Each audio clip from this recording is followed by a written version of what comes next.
اعوذ باللہ من الشیطان الرجیم بسم اللہ الرحمن الرحیم اللہم صلی علی سیدنا و مولانا محمد مبارک وسلم وسلم علیہ۔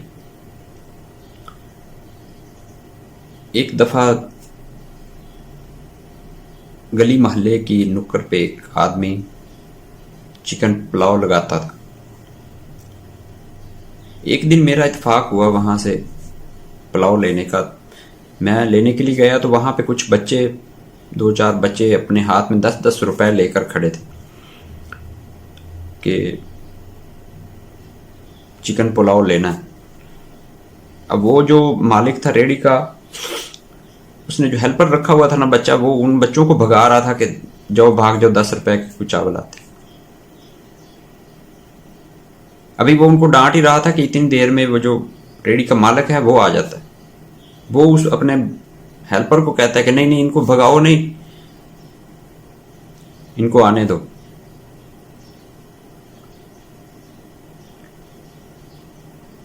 اب وہ چھوٹے شاپر لے کر ان میں تھوڑے تھوڑے چاول ڈال کے ان بچوں کو چھوٹی چھوٹی بوٹیاں بھی ڈال کے 10-10 روپے کے عوض ان کو بچوں کو دے رہا ہوتا ہے۔ میں یہ دیکھ کے بڑا پریشان ہوا کہ آج کل کے مہنگائی کے دور میں 10 روپے میں چکن پلاؤ ان بچوں کو دیا جا رہا ہے۔ جب میں نے یہی سوال اس ریڑھی کے مالک سے کیا تو اس نے بتایا کہ مجھے بھی پتا ہے کہ آج کل کے دور میں 10 روپے میں چاول نہیں ملتے، لیکن یہ بچے ہی میری ریڑھی کی رونق ہے، میرے کاروبار کا حسن ان بچوں کی وجہ سے ہے۔ میں اپنی دیگ میں خود چھوٹی چھوٹی بوٹیاں ان بچوں کے لیے ہی ڈلواتا ہوں۔ میرے سمجھ کے مطابق جو میرے پہ رب تعالیٰ کا رحم ہے، میرا کاروبار چل رہا ہے ان بچوں کی خوشیوں کے ہی عوض چل رہا ہے۔ جب میں ان بچوں کو چھوٹی چھوٹی بوٹیاں اور تھوڑے چاول ڈال کے دیتا ہوں، جب یہ بچے مسکراتے ہیں تو مجھے ایک اندر سے خوشی محسوس ہوتی ہے، اور مجھے ایسے لگتا ہے کہ جیسے میری نمازیں، میرے روزے اور میری عبادتیں اللہ تعالیٰ کے ہاں مقبول ہو گئے۔ اب مجھے سمجھ آ رہا تھا کہ جو میں نے اس سے سوال کیا تھا کہ 10 روپے میں کوئی چاول آتے ہیں، اس بندے کی باتوں سے مجھے ایسے لگ رہا تھا جیسے وہ میرے سوال کا جواب کم دے رہا ہے اور مجھے انسانیت کا جو سبق ہے وہ زیادہ سکھا رہا۔ آج ہمیں بھی سوچنا ہے کہ ہم دنیاوی فائدے کے لیے تو کتنی انویسٹمنٹ کرتے ہیں،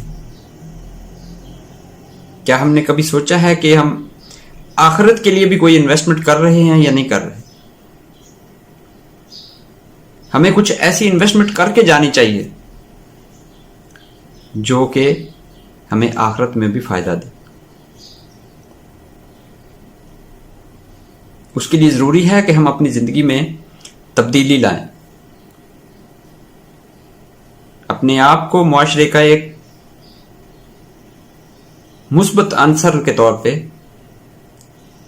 پیش کریں، اور اللہ تعالیٰ سے دعا کریں کہ اللہ تعالیٰ سے ہم سے وہ کام لے جس میں اس کی رضامندی شامل ہو۔ اللہ تعالیٰ کے حضور دعا ہے کہ اللہ تعالیٰ ہم سب کے لیے آسانیاں پیدا فرمائے اور دوسروں کے لیے آسانیاں تقسیم کرنے کی توفیق عطا فرمائے۔ وما علیہ الا البلاغ۔